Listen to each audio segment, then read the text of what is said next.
We are at a threshold this evening because the first 5 chapters of Tanya have spoken a lot about firstly that we had the introduction to the concept about how we operate and how we're comprised of 2 souls. But chapter 2, 3, 4, 5 has focused completely on the nature of what we call the second soul, which is the more powerful soul, which is the divine soul, which is the core of what makes us who we are and gives us a connection to Hashem, what we call the Nephesh, which is the godly soul, the spark of God that lives within ourselves. And now we cross the threshold, and for the next 3 chapters, 6, 7, 8, we're going to learn a little bit more about the other side of ourselves. And that's what the question is, can our soul have a dark side? Well, it's really important to know that the neshama is pure, the neshama is pristine. The godly soul is godly. It cannot be contaminated. It cannot be harmed. It cannot be corrupted. It cannot be sullied. At the same time, there's another side to who we are. And we touched on it very, very briefly at the beginning of Tanya in the first chapter. And we said that there's something called the Nefesh HaChiyunis, which means a soul that is animating. It keeps us alive. It's the battery pack of the human being. And now we're going to discover that that part of the soul does have a dark side. And in order to understand that, so what we'll do is we'll introduce the concepts in this chapter. We'll expand the concepts in the next chapter. And then in the second half of the next chapter and the chapter that follows, we'll look at some practical applications. So this is quite an important part of our journey because now we're starting to learn what we're up against. Of course we have a neshama. And of course the neshama is really powerful. And of course it's plugged into and directly connected to God. Yet at the same time, it doesn't operate in a vacuum. So when we understand the nature of what the potential interference might be, then we can learn how to manage that interference. And we all have interference. And if I could take it back to the story, it's a well-known story that the Torah tells us about our matriarch Rebecca, and how it is that she was expecting, and she didn't know that she was expecting twins. At that point, she thought that she just had one baby that was growing inside of her. And she was quite perturbed because when she would go past a place of idolatry, there was a commotion, as if the baby wanted to participate in whatever pagan ritual was going on. Yet on the other hand, when she walked past the yeshiva of Shem and Aver, which was the center of all spiritual learning at the time, of all connection to God, of all monotheistic principles at the time, again there was all this chaos inside her, and it felt like now the baby wanted to participate in what was happening there, and it concerned her very, very seriously. What kind of a baby is this? What kind of a child that can't really make up its mind in terms of its spiritual orientation? I guess in today's world you would call such a child soul fluid, right? Can't work out its orientation, not sure exactly where it goes.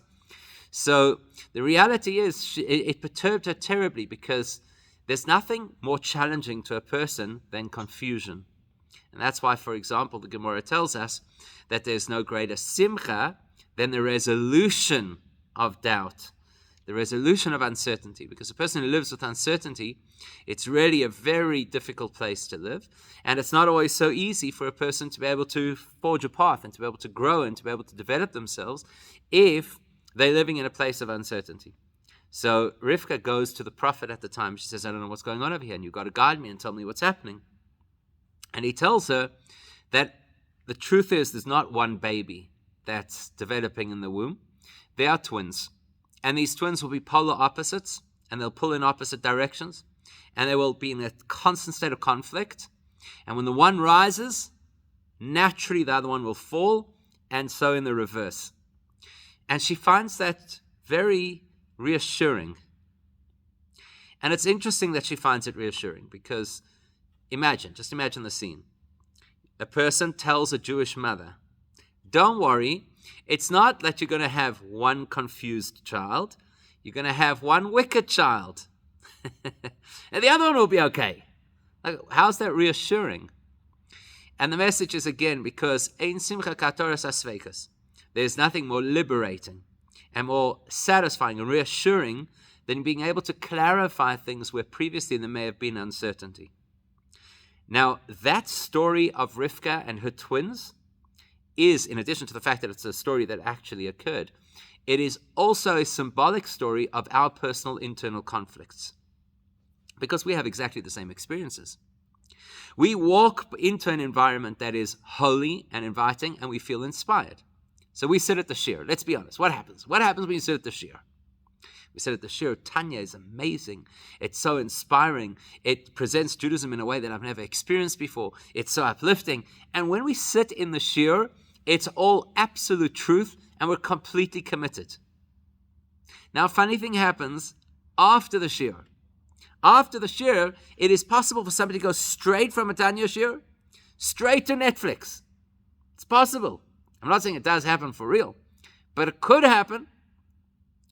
And it could happen that a person could be learning a piece of Tanya that speaks about the deepest principles about the beauty of the neshama, turn off the Zoom, and it's possible that the person could go straight back into the fight that they were having with a family member before the Zoom began. And then we think, who are we? Are we some kind of split personality? Are we crazy people? Do we have no spiritual stability? We can climb spiritual heights and then drop and back and forth in such a short period of time. So there's a reassuring message from the prophet. The reassuring message is, there's not one of us. There's two of us. Now, for most people, if you had to give them that diagnosis and say, look, I have good news for you, there's more than one personality. I don't think most people would find that terribly reassuring, right? Oh, guess what? You have a split personality. But in spiritual terms, it actually turns out to be a very reassuring concept, because it tells us there's a part of ourselves that will always remain whole. There's a part of ourselves that will always remain connected. There's a part of ourselves that is the essence of who we are, that can never be damaged by what the other part of ourselves happens to get caught up in. So that's the reassuring part of it. But we've got to be practical about this. We can't just speak in generic terms and say, we have a neshama and there's another side. We have to understand the nature of this other side of ours. And that's what we're going to start to do in today's chapter. And we start doing it by introducing a very important set of concepts. The first concept that we're going to introduce is directly from a verse. The verse is from the wisdom of King Solomon, where he says, V'hine. So here's the quotation of the verse. V'hine, behold, ze leumas ze oso Elokim. The definition of how Hashem's creation works is ze leumas ze. Now, this is a phrase that you'll find used quite a lot in Jewish literature, and particularly in Hasidus. Ze, this reality. Leumas stands in contrast or in opposition to ze, to another reality. So effectively it works like this. There's a midrashic comment that says that everything that exists on dry land has a counterpart in the sea. Now, that's not the concept we're learning about over here. It's actually quite a deep spiritual concept, which we're not going to get into right now. But there's this principle. I can't hear you, Rabbi. You've muted yourself. Just double check. Can everybody else hear? Yeah. Everybody can hear. I can hear you well. Okay, thank you very much. Okay. Shkayach. So the wonders of Zoom, right? So the principle is that whatever exists in the one reality has a counterpart that exists in a different reality. Okay? So what does that mean for us? It means this. It means that spiritually, whatever exists in the world of holiness, in other words, whatever is positive, has a counterpart that exists in the realm of unholiness. In other words, it has an equal opposite force. Does that sound like basic physics to you? Every force has an equal opposite force. Now, we've got to be careful with that information, because essentially what that's telling us is that very often things that are not healthy may appear to look the same as things that are healthy. Ze le'uma ze. Let's use an example. Here's an example. There's a concept called chesed. And when people hear the word chesed, people get very excited, because chesed is kindness, and chesed is tolerance, and chesed is generosity, and chesed is acceptance. So these are very beautiful concepts. Naturally, people then assume chesed must be good. Because what's wrong with kindness? What's wrong with tolerance? What's wrong with generosity? Chesed must be good. So we need to understand Zeh le'umas zeh. There will be a reality of chesed, of kindness and goodness, which is inherently holy. And then there will be an equal opposite experience of chesed, which has all the trademarks of kindness and goodness and sharing and benevolence and tolerance, and it's completely toxic. So historically, we have two personalities that were very closely related to each other. And when you have two personalities that the Torah tells us are related to each other, it's not only a biological or genetic connection, there's a spiritual connection as well. So you have Avraham.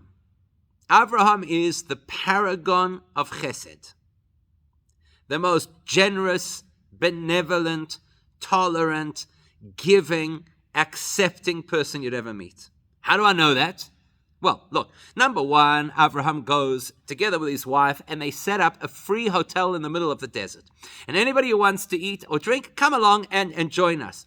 Absolute chesed, giving and sharing and inviting people through the door. And as we know, Avraham is the ultimate example of hospitality. Pure chesed. Another example. When Hashem decides that the people of Sodom and Amorah, which were both wicked cities, people were totally misguided, promiscuous, immoral people. So Hashem decides they have to go. They've got to be destroyed. Who stands up to defend them? Abraham.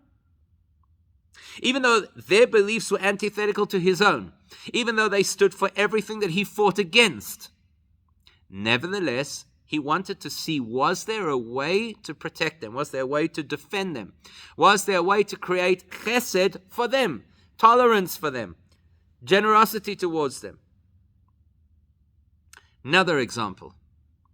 Abraham has a nephew, a guy called Lot.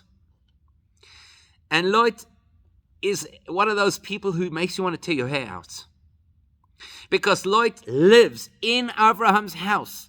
He has absolute access to the holiest man of the generation, and even of all the generations that preceded him. And what does Lot do? Hey, I'm leaving, I'm emigrating, because I found a place where they've got fancy accommodation, where I can live a good life, where, as the pasuk says, it's kuloi mashke, everything is fertile, the grass is greener on the other side. This is probably the origin of that saying. So he leaves Abraham. And he leaves the value system. And he goes to a place that is completely misguided. And what happens? He lands up in trouble and he's kidnapped in the middle of a war and he's taken as a captive. Who comes to rescue him? Abraham. Any one of us would have turned around and said, hey, I told you. Should have listened. You need to learn tough love. And Abraham goes and he risks his life to rescue his nephew Lot. So Abraham is the icon of chesed, holy, appropriate, healthy chesed. He has a son called Ishmael. And guess what? Ishmael is also a chesed person. But Ishmael's chesed is equally opposite.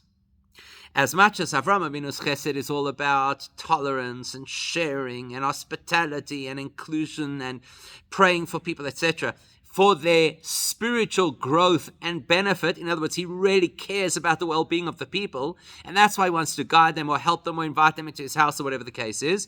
Ishmael, completely the opposite. You read Ishmael's story, where do you see his chesed go? Well, chesed is also related to the concept of love. Unhealthy love is the concept of lust. You look around in Ishmael's family and wherever you turn, he has wives and concubines. And yes, they're also very hospitable people. In fact, the Midrash tells us about the hospitality of Ishmael and his family. And nevertheless, it's all with this lack of any value. It's anything goes. It's complete acceptance. It's no boundaries. So, the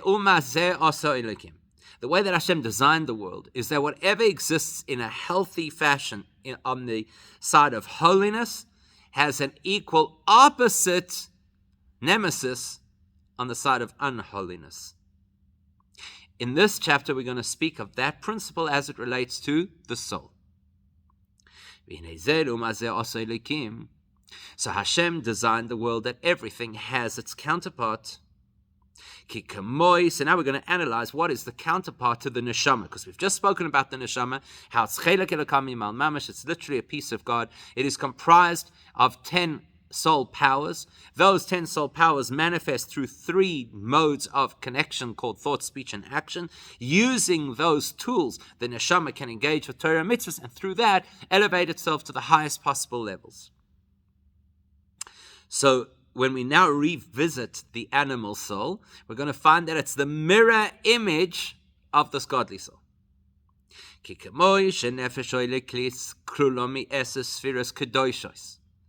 In the same way as the design of the godly soul is that it is comprised out of 10 holy elements, what we call the spheros. And the key word over here is holy. Now, at this point, we haven't yet really given a good working definition for the word holy, and that's part of what we're going to do in this chapter. So it's important for us to remember that the description of the neshama is that it's comprised of elements that are all holy. Okay, so we need to understand that word. And as we've also discussed, the nature of the Nefesh Elokis is to manifest and express itself through 3 so-called garments or interfaces, which we call clothing, and that's thought, speech, and action, but all as holiness. So meaning to say the neshama would only use the human mind or the capacity for thinking, it would only use it to think holy things. Think about God, think about how to treat the next person well, think about Torah. When the neshama uses the interface called speech, it will say words of Torah, it will say words of gratitude, it will say words of encouragement, it will say words of Torah. And when it manifests through the interface of action, it will be doing mitzvahs. So the entire experience of the neshama is always and exclusively in holy experiences. Now, like I said, we don't yet have a good working definition for the word holy, so we'll come back to that. Kach, in the same way as that is the design and structure of the neshama, 10 facets, all holy, and 3 interfaces to share that with the world. Kach ha-nefesh, the same type of structure will be mirrored in the Nephesh. Now, let's talk for a second about the name Nephesh. Earlier we said Nefesh Elokis, so that's a defining term. Elokis means godly, so it's a Nephesh, which is a very basic dimension of soul, but it's godly in nature. Here we're talking about a Nephesh that doesn't have the godly element to it, so that means it's just a basic spiritual power pack. And now we're going to describe where it comes from. The Sitra Akra. The second soul that we're describing over here, which is what the Alter Rebbe originally called our first soul because it's our first experience of anything of a soul in our lives, is from Sitra Akra. Now that's an important phrase to get used to because it's going to come up a lot in the language of Tanya and generally in the language of Jewish mysticism and Hasidus. Sitra Akra is Aramaic and it means the other side. Let's go back to the story of Abraham. Now we know that Abraham was called Avraham HaIvri. They translate that very poorly in English as Abraham the Hebrew. It's not a great translation. In fact, the truth is it's not a translation at all. The word Hebrew doesn't actually have a meaning. It's just the rendition of the word Ivri into English letters.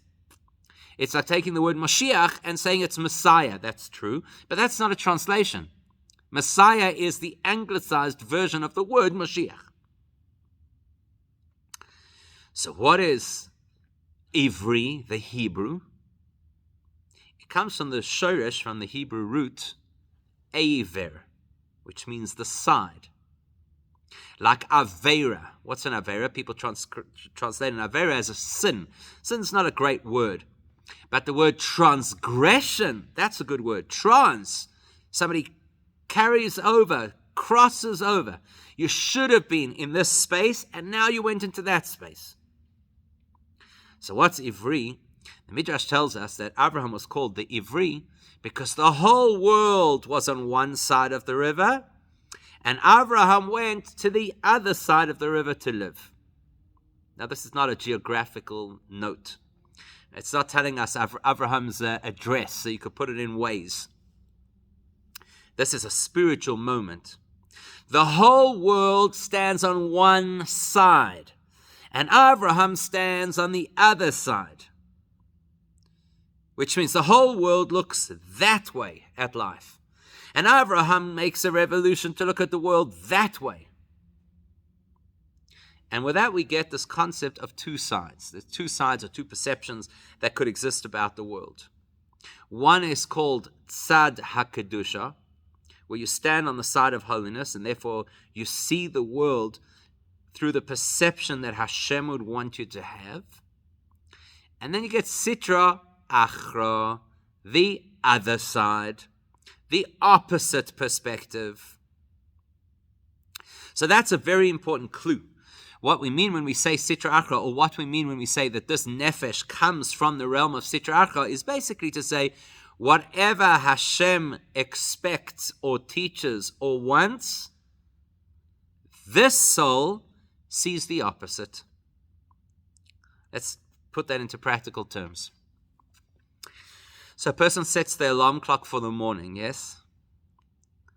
Now, I don't know, everybody has different ways of setting their alarm clocks. Some people maybe still have the good old-fashioned alarm clock that you wind up and put next to your bed, and it's got two bells on top and it rings, or whatever the case is. The great thing about those alarm clocks is they did not have a snooze function. It's either on or it's off. So if you don't get up at that point in time, you're in trouble. But today, people set an alarm. They set there's an alarm to go off half an hour before they want to wake up, and then another alarm 10 minutes before they want to wake up, and then another alarm 5 minutes before they want to. The whole thing is set up in advance of you. Why? Because when a person wakes up in the morning, what does Hashem want? When we wake up, what does Hashem want?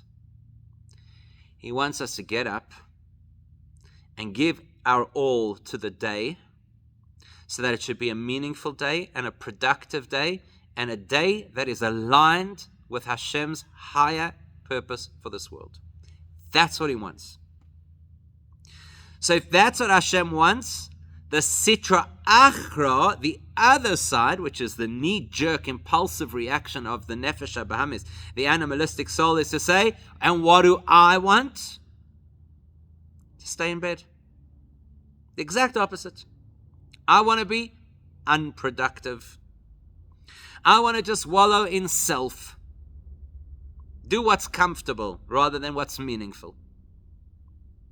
Same thing. A person, through the way Hashem designed us, a person has to eat.